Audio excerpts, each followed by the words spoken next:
faate deftere nde no mbiruɗen nane ni tan deftere nde windano koye Pulaar nde winda ko 2009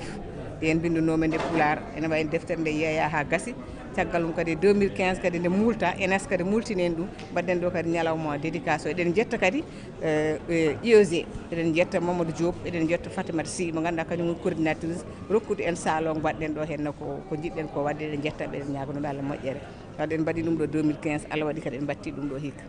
tagui windude ndeɗo windude ɗum wattude ɗum e français kono mbimi nane ni professeur uji kewɗi ko nande e falle men heddiɓe so nani haala kana haale ɓe mbiyata ko kamɓe deftere nde pourquoi wattake e français kamɓe ɓe jangga ɗum hay fedde amen association des écrivains mbiyata ko jinda e min nana ko binda ko waɗi fayida mais min jiiɗi ko binda ɗum e français ɗum no comme goɗɗo jogui defte goɗɗe ɓe ɓuuri jojjude windede e français ko rôle de la debbo e nder rendo o tagui bindomi ɗum e français ha yimɓe ganda ko rewɓe fulɓe ko darino hanki rewɓe fulɓe ko darinoɓe guila dawa dawi yeru joni ko mbi Penda Sarr mo Ngawle on kalmi ɗo te Penda Sarr mo Ngawle hande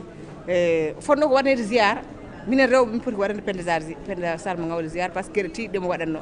gueɗe kiiɗe eɗen gandi mi reftata ko ɗen gandi ko Penda Sarr mo waɗata ɗum haalli joni mbimi on hayde nde Cheikh Oumar Foutiyou yahata ne jeeɗa koni muɗum kala to are ma yiiɗi taccude ma adduyamo ha Ngawle ƴettamo o taccina ɗum o ɓenna kono Cheikh Oumar tacca artiramo ha kanko arta ko arta wadde eɗen gandi so tawi pellugol jiyade woni ko Penda Sarr tagui ha Cheikh Oumar kala to taccatno e maayo kanko tagui hawo waɗi ɗum ɗon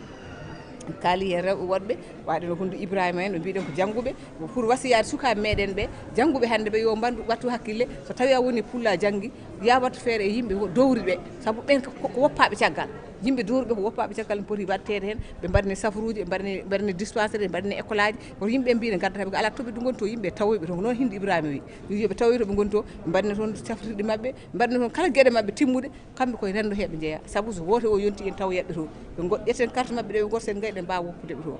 en kaali hen kadi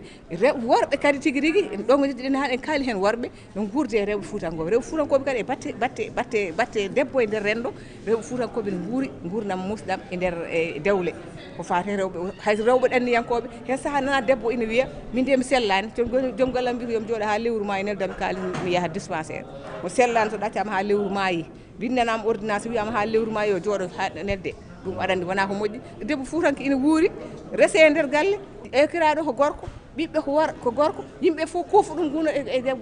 debbo unata defara wamba ɓiɓe mum waɗa hen fof debbo Fouta ene wuuri ɗum debbo Fouta ene wuuri eɗen gandi ko mbiyeten ko kañum tan yahata dawa guese en mbi ko kañum jabbata so jabbama ko kañum luwara kañum awara kañum wekkara ayi kañum sagginde kañum tenoya ka leɗɗe adda ayi ɗum ɗo fof debbo pullo ne wuuri ɗum debbo pullo ne wuuri e nder caggal leyɗele rese rewɓe tato nayo gadde pawe muɗum ala ko wawi hen ala ko waɗi ko debbo pullo ina muña ɗum fof koye gurdam debbo pullo